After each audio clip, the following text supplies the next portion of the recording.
शेर के बारे में बाइबिल क्या बताती है? आखिर शेर को जानवरों का राजा क्यों कहते हैं? उसमें कौन कौन से गुण हैं जो उसे राजा बनाते हैं? मैं इस वीडियो में सिंह के 5 गुणों का वर्णन किया हूँ, प्लीज सुनकर जाइए। जैसा कि नीति वचन 30 अध्याय 30 वचन में इस प्रकार लिखा है, सिंह जो जानवरों में बलवान होता है और किसी के सामने से पीछे नहीं हटता। सिंह का पहला गुण, निडर। सिंह जानवरों का राजा माना जाता है। जंगल में कितना बड़ा जानवर क्यों ना हो, शेर किसी से नहीं डरता। चाहे उसके सामने गीदड़ों का झुंड या उसके सामने पहाड़ जैसा हाथी या बलवानों में गेंडा, शेर किसी से नहीं डरता। शेर के एक दहाड़ से जंगल के सारे जानवर अपने अपने बिल में छुप जाते हैं। उनको पता हो जाता है कि उनका बाप आ गया है, जान बचाना है तो छुप जाओ। दोस्तों, परमेश्वर भी ऐसे लोगों से बहुत प्रेम करता है जो सिंह के समान होता है। संसार के लोग सताते हैं, डराते हैं, किसी प्रकार के व्यवहार करें। जो इंसान अंत तक परमेश्वर पर भरोसा रखता है, उनसे नहीं डरता, परमेश्वर उसे जीत दिलाता है। जब दानियेल का पुस्तक 6 अध्याय पढ़ते हैं तो वहाँ इस प्रकार लिखा है, दानियेल दिन में 3 बार प्रार्थना करता था और उसे परमेश्वर आगे बढ़ाता रहा, इस बात से कि दानियेल तो राजा के नज़रों में महान बनता जा रहा है। कुछ लोग जलने लगे और उन्होंने राजा से कहा, राजा आपको छोड़ कोई भी किसी भी मनुष्य या देवी देवता से 30 दिन तक पूजा ना करे, केवल 30 दिनों तक आपकी पूजा करे। क्योंकि उन्होंने दोष लगाने के लिए उस पर कुछ भी न पाया, केवल परमेश्वर से विनती के अलावा। अधिपतियों और हाकिमों ने राजा से कहा, यदि जो कोई भी तुझे छोड़ किसी अन्य मनुष्य या देवी देवता की पूजा करे तो उसे शेर की मान में डाल दिया जाए। इन बातों को सुनकर राजा मान जाते हैं। दानियेल परमेश्वर का भय मानने वाला व्यक्ति राजा की इस आज्ञा को तोड़ देता है और राजा अपनी आज्ञा के अनुसार उसे सिंह के मान में डलवा देता है और कहता है, जिसकी तू उपासना करता है वही तुझे बचाए। तब राजा अपने महल चला जाता है। रात को बिना खाए पड़ा रहा। भोर को राजा उठा और सिंह की मान की ओर चल पड़ा, क्योंकि वह दानियेल को बहुत चाहता था। और राजा दानियेल को पुकारा, हे दानियेल, जीवते परमेश्वर का दास, तुझे परमेश्वर ने सिंहों से बचा सका?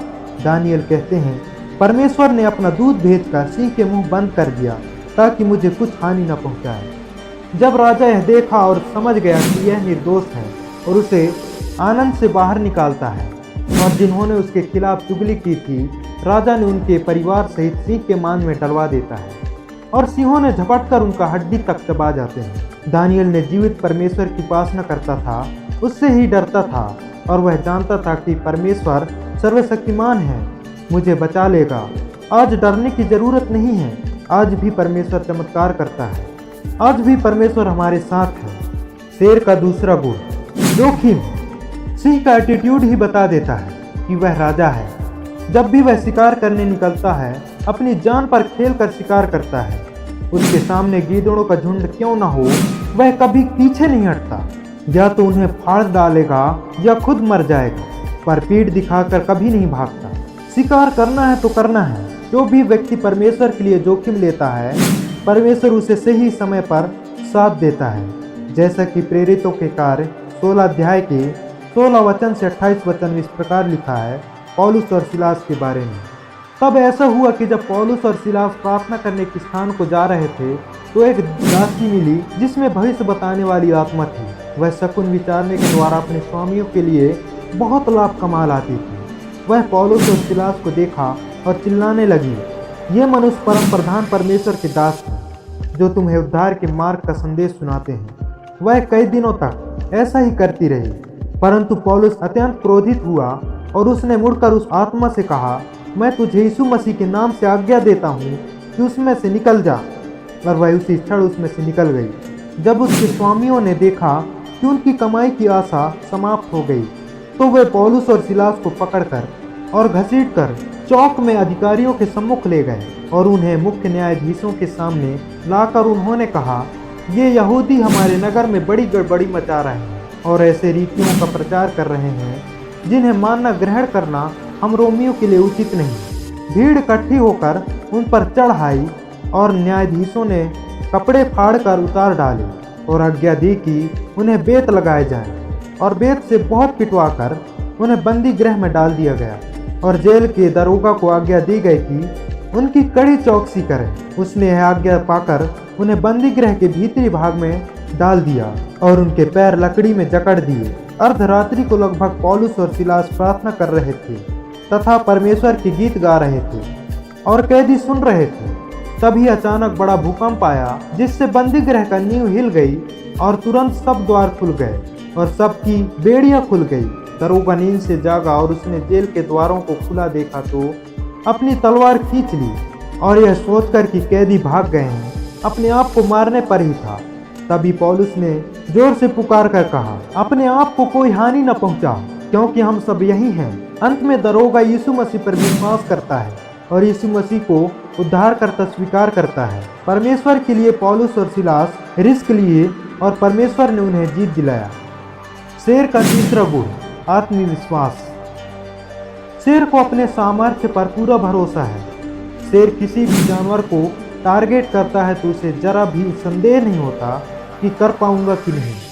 पूर्ण विश्वास के साथ शिकार करता है, चाहे क्यों न शिकार हाथ से चला जाए, पर उसका विश्वास कभी कमजोर नहीं होता। आत्मविश्वास राजा का गुण है और शेर के अंदर आत्मविश्वास पाया जाता है, इसलिए उसे द लायन किंग कहते हैं। किसी भी काम को हम खुद पर विश्वास करके करते हैं तो वहाँ हमारा आत्मविश्वास होता है, और जहाँ हम किसी काम को परमेश्वर पर विश्वास करके करते हैं वहाँ हमारा विश्वास परमेश्वर से जुड़ जाता है और उस काम का परिणाम परमेश्वर के हाथ मानते हैं कि हमारे विश्वास के अनुसार परमेश्वर हमें फल दे। आत्मविश्वास के द्वारा हम स्वयं को प्रेरित करते हैं और परमेश्वर पर विश्वास के द्वारा अद्भुत काम किए जाते हैं। आत्मविश्वास से हमारा डर खत्म हो जाता है कि उस काम के योग्य हैं हम, अर्थात मैं उस काम को कर सकता हूँ क्योंकि परमेश्वर मेरे साथ है। मैं उस पर भरोसा रखता हूँ, मुझे उस पर विश्वास है। जैसा कि याकूब 5:15 के अनुसार, और विश्वासपूर्ण प्रार्थना के द्वारा रोगी चंगा हो जाएगा और प्रभु से उठाकर खड़ा करेगा, और यदि उसने पाप किए हों तो वे भी क्षमा कर दिए जाएंगे।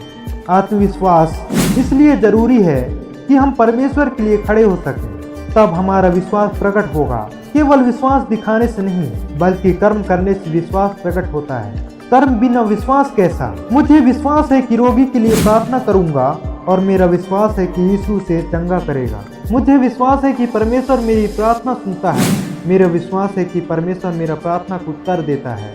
यदि आप तैयार हो तो आपके पास आत्मविश्वास है और परमेश्वर आपके साथ है। जब आप हाथ दोगे तो परमेश्वर आपका हाथ थामेगा। शेर का चौथा गुण, मजबूत पकड़।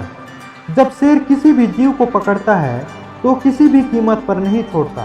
शेर अच्छी तरह जानता है उसके लिए उसने कितना मेहनत किया है, फिर अपने शिकार को कैसे छोड़ सकता है। शेर के इस गुण से हमें सीखने को मिलता है, जितना हम परमेश्वर के करीब जाएंगे परमेश्वर हमारे पास आएगा। यदि हम उसके हाथ को पकड़े हैं तो वह हमें कभी गिरने नहीं देगा। वो बात अलग है कोई व्यक्ति खुद से परमेश्वर का हाथ छोड़ दे और परमेश्वर से दूर हो जाए। गलातियों 5:19-21 के अनुसार, बुरे कामों की वजह से इंसान परमेश्वर से दूर हो जाता है और अच्छे काम जो परमेश्वर से हमें जोड़ता है, जो गलातियों 5:22-23 में लिखा है। पकड़ इतनी मजबूत करो कि आप कभी गिरो ना, परमेश्वर से आपका हाथ छूटे ना। यदि छूट गया तो आप बहुत पछताओगे। शेर का 5वां गुण, फोकस। शेर से सीखो 5वां सबक।